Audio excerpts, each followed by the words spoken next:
Good afternoon, ladies and gentlemen. I'm happy to see a full house today. It is with great pleasure that I welcome you to the 6th annual Minerva Lecture on Human Rights. The Minerva Annual Lecture Series on Human Rights aims to bring leading scholars from a variety of fields of knowledge to reflect on questions of human rights from their respective disciplines. It is an honor to have with us today Professor Ulrich Beck, a world-renowned sociologist and a long-standing friend of the Israeli academia. Professor Beck joins a distinguished list of previous guests, which include Michael Walzer, Jürgen Habermas, Jon Elster, Joseph Raz, and Sheila Ben Habib. Professor Ulrich Beck's combination of a penetrating and refreshing sociological analysis, along with a continuous commitment to think through the normative and political implications of theory, make him an especially appropriate speaker today. I will introduce Professor Beck and his work in a few minutes, but before I do so, I would like to thank several of the people who have made Professor Beck's visit here possible. I should begin by saying that this evening is the result of an ongoing collaboration between the Minerva Center for Human Rights here at the Law Faculty and the Minerva Institute for German History at Tel Aviv University and its director, Professor José Brunner, to whom I am ever so grateful. Professor Brunner was actually, in many ways, initiated this event. Further thanks go to the Faculty of Social Sciences at Tel Aviv University and its dean, Professor Noach Levi Epstein, which I hope will join us soon, as well as to the Department of Sociology and Anthropology and its chair, Professor Ofra Goldstein-Gidoni, the Department of Sociology and Anthropology, where many of us encountered Professor Beck's studies for the first time. This evening has been masterfully coordinated to coincide with the publication of Professor Ulrich Beck's most recent work in Hebrew. The publication of the book has been made possible thanks to the joint efforts, again, of Professor José Brunner, who has been the scientific editor together with Rami Kaplan, and of course, Mr. Giora Rosen, the Red Line series editor from Kibbutz HaMauchad, together with the generous support and enthusiasm of the Heinrich Böll Foundation and its director, Mr. Mark Berthold. The foundation is also a co-sponsor of tonight's event and of Professor Beck's visit. The book, titled in Hebrew, Cosmopolitיות, Teoria Bikurtit למאה ה-21, comes to us today directly from the press, Ham Me'atanur, and you're welcome to give it a look outside. This is a good opportunity to remind the audience that following Professor Beck's lecture, we will have a symposium about the book and the importance of Professor Beck's work to academic research in general and to academic research in Israel in particular, and you are all invited to join us. I would now like to invite some of the people just mentioned to deliver their greetings. First, Baal Achsania, Professor Hanoch Dagan, Dean of Tel Aviv University Law Faculty. Thank you. And that's very brief. I'm really honored to open the 6th lecture of the Minerva Center's annual lecture series on human rights, which is one of the highlights of our academic events here at the Faculty of Law. The series is designated to highlight reflections on the nature of human rights by leading social and political theorists. Former lectures, as noted, were given by Jürgen Habermas, Michael Walzer, Jon Elster, Joseph Raz, and Sheila Ben Habib. And previous discussions have raised the fundamental questions regarding the various justifications of human rights, the roster of human rights, and the practice of human rights. So on behalf of the Faculty of Law, I'm delighted to welcome our very distinguished lecturer for this year, Professor Ulrich Beck of the Institute of Sociology at the Ludwig Maximilian University at Munich. We have the honor of having Professor Beck here again on the occasion of the translation of his second book to Hebrew. Professor Beck will explore, if I understand correctly, in his lecture the way a global perspective should affect how we think about distributive justice, and the combination of the social significance of the topic to our lives here and elsewhere, as well as with Beck's original take on cosmopolitanism, promises an exciting and stimulating afternoon. So I'm grateful to our partners for this intellectual feast, the Heinrich Bell Stiftung and the Kibbutz HaMeuchad Publishing Group, as well as our sister faculties here at Tel Aviv University, both of the social science and of the humanities. And final special thanks on behalf of all of us go to our conveners, Shai Lavi and José Brunner, for this wonderful initiative. Thanks so much.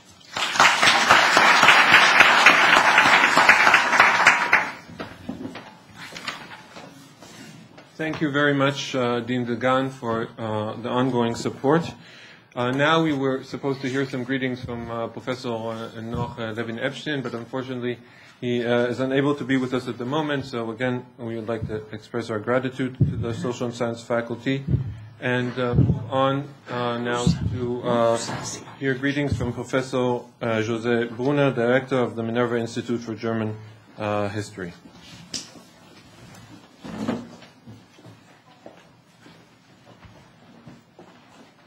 Okay, thank you very much. I also would like to thank everybody who was involved in this project, which has been ongoing for a few years, because the book came out this morning, fresh from the press.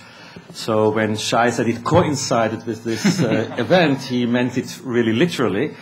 But the project itself started quite a while ago, and was sort of the inception of the project was together with Giora Rosen from Kibbutz HaMeuchad and Mark Beldot's predecessor, Johan Böhme, and now is an ongoing project whose aim is really to bring to the Israeli readership a type of literature that is not very present around here, because I think Israeli academia nowadays is much more influenced by French ways of thinking, postmodern ways of thinking, Derrida, Foucault, Lyotard, Lacan. I think are names that are much more current in Israeli academia and whose works are translated to a much greater extent than contemporary German thinking.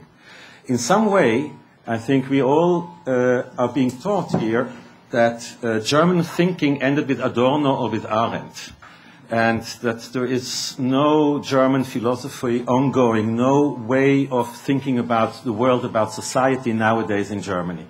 And the aim of the project is to bring German thinkers as well as their works to Israel in a way to show that there is a critical discourse on contemporary society going on in Germany that could be interesting for us to learn from. And I think this is the aim of today's event here, and it is the aim of this small collection of essays that has been translated and that has been introduced by Ishai Blank, I think in a very extraordinary way, very well put and critical at the same time. So I very much recommend to you not only to listen to Ulrich Beck today, but also to read him. Thank you very much.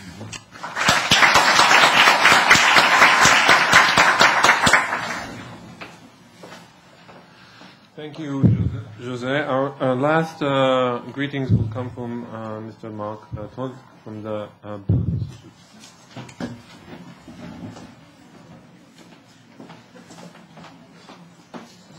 Thank you very much, Shai. Ladies and gentlemen, dear faculty, dear friends, my name is Mark Berthold. For a few months now, I'm the director of the Heinrich Böll Foundation here in Israel. It's one of the German political foundations affiliated to the German Green Party. And we cover in Israel, we have 4 programs. We work on environment, sustainable development, civil society empowerment and human rights, and gender democracy, and of course on German and Israeli dialogue. So it's very suitable, and we're very honored to actually have been partnering with everyone here to host and co-host this annual lecture. And we are very pleased, really, it's an honor for us to have Ulrich Beck here, who is one of the leading and highly regarded sociologists and social scientists from Germany. And because of his work on modernization and linking ecological challenges with globalization and theory, he's also very highly regarded, not just in the Green Party in Germany, but in the entire Green movement. And I think there are quite frequent contacts with a number of individuals in Germany from the Green spectrum and you. So it's an honor to have you here. And also, it has been mentioned, but we are very happy that it actually made it in time, and some of you may have seen it outside, a collection of essays and lectures that he's given around cosmopolitanism, a critical theory of the 21st century. So, yeah, we are very curious about the lecture and the discussion that will follow.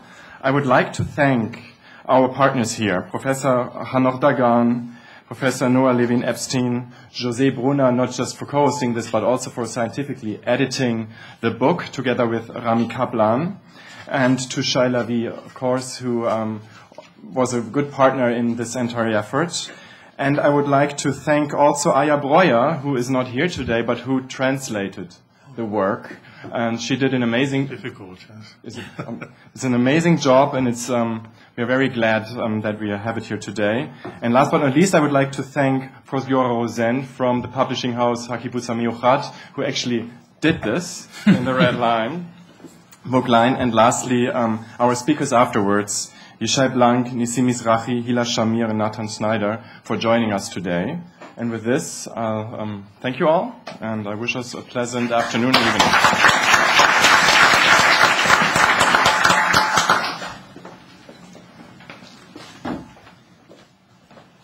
Thank you, Mark. So at this point, perhaps the greeters would like to take their seats here. I will have a few more words to say by way of introduction.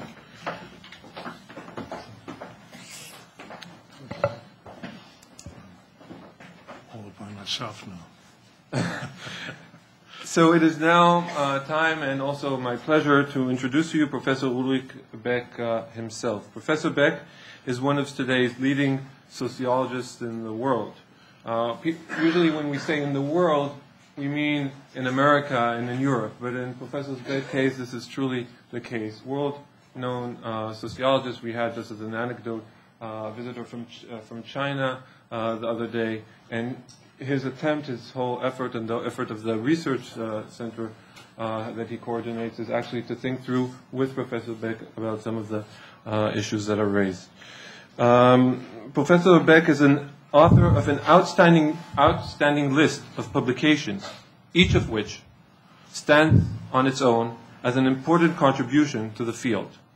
Taken together, however, it becomes clear that Professor Beck properly belongs among the venerable and list of the traditional founding figures of sociology who conducted careful studies of specific fields of research while seeking to offer a larger canvas of the whole, or if not the whole, of many different fields of the social.